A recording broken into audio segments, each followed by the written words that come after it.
Right now, your lease agreement is a liability, not an asset. Most landlords use generic templates, copy-paste clauses, and then wonder why they're bleeding cash in disputes, repairs, and eviction court. I've reviewed thousands of California leases.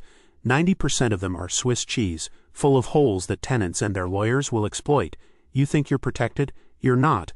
These 5 clauses, meticulously crafted and legally sound for California, are the difference between a smooth tenancy and a financial nightmare. I've seen them save landlords tens of thousands of dollars, and they've kept me out of eviction court more times than I can count. Your late payment clause isn't just about collecting money. It's about establishing financial discipline and avoiding costly disputes. Most landlords get this wrong. They either charge too much, too little, or their grace period is a legal minefield. In California, you need a specific, reasonable late fee that's clearly outlined. A $50 late fee, or 5% of the monthly rent, whichever is greater, is generally considered reasonable and defensible in court. But the crucial element is the grace period. You must allow for a reasonable grace period, typically 3 to 5 days, before the late fee kicks in. A lease that demands a late fee on the 2nd of the month when rent is due on the 1st won't hold up. I once had a tenant argue in court that they couldn't pay on the 1st because their paycheck landed on the 3rd. My lease explicitly stated rent due on the 1st, with a 3-day grace period, and a $75 late fee applied on the 5th. The judge sided with me. Without that clear, legally sound clause, that tenant would have milked the system for months. This precise language prevents 80% of late payment disputes because it eliminates ambiguity. Now here's where it gets interesting. You must also include a clause for return checks or failed electronic payments. A flat fee, usually $25 to $35, for NSF, non-sufficient funds, is standard and enforceable. Combine this with your late fee clause, and you've built a financial fortress around your rent collection. You think you're protected from habitability claims because you fix things promptly? Think again. The biggest loophole tenants use is claiming you didn't know about a problem. Your lease must explicitly state that tenants are required to report all maintenance issues in writing within 48 hours of discovery. This isn't just a suggestion, it's your absolute defense against claims of constructive eviction or uninhabitable conditions. Without written notice, a tenant can let a small leak turn into major water damage, then claim they told you verbally months ago, or worse, that you should have just known. But wait, there's a catch. Your clause needs to specify how they report it. Email is best, or a dedicated online portal. Avoid vague tell the landlord language. I had a tenant claim mold infestation after a pipe burst. My lease required written notification within 48 hours. They had only verbally mentioned a damp smell weeks earlier.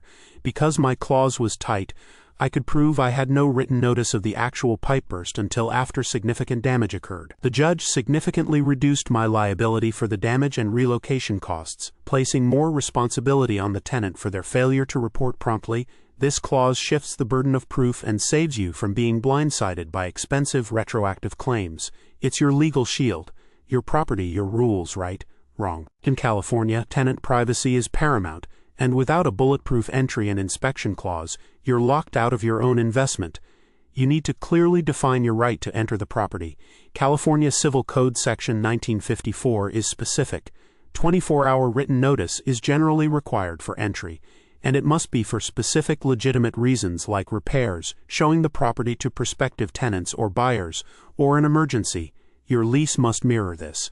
What happens when a tenant refuses entry, claiming privacy? If your lease doesn't clearly outline your rights and the tenant's obligations, you're looking at delays, potential property damage going unnoticed, and even legal battles. I once had a tenant consistently deny access for routine inspections.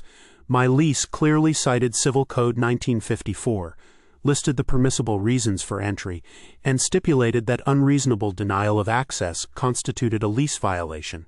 After sending the required 24-hour notice 3 times and receiving 3 denials, I issued a 3-day notice to cure or quit based on the lease violation. The tenant suddenly found time for the inspection. Without that precise language, I would have spent months trying to gain access, potentially allowing unseen damage to fester. This clause ensures you can protect your asset without violating tenant rights. A lease is only as strong as its enforceability. Most landlords think a no pets clause is enough. It's not. What happens when a tenant violates a term? Your lease needs a clear cure period clause that ties directly into the eviction process.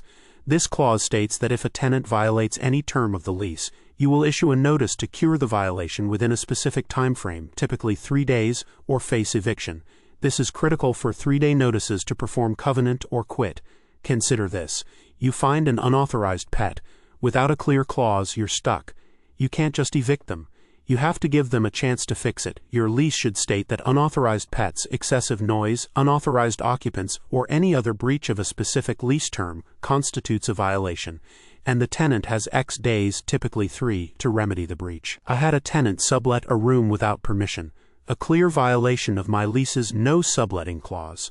My lease also contained a specific clause stating that any unauthorized occupant constituted a material breach and required a 3-day cure period. When I discovered the subletter, I issued a 3-day notice to cure or quit. Within 72 hours, the subletter was gone. Without that precise clause, defining the violation and the cure period, I would have been in a much longer, more expensive fight. Your lease needs to spell out the consequences, making your notices enforceable. The lease is up. The tenant hasn't moved. Now what? This is where the holdover clause becomes your financial savior. Without it, you're facing a month-to-month tenancy at the original rent, which is a significant financial loss if you have a new tenant lined up or if market rents have increased. Your lease must clearly state the terms for holding over. The most common and most effective is to stipulate that if the tenant remains in possession after the lease term expires without a new agreement, they become a tenant at sufferance, and the rent automatically increases, typically to 1.5 or 2 times the original monthly rent. Why is this so important?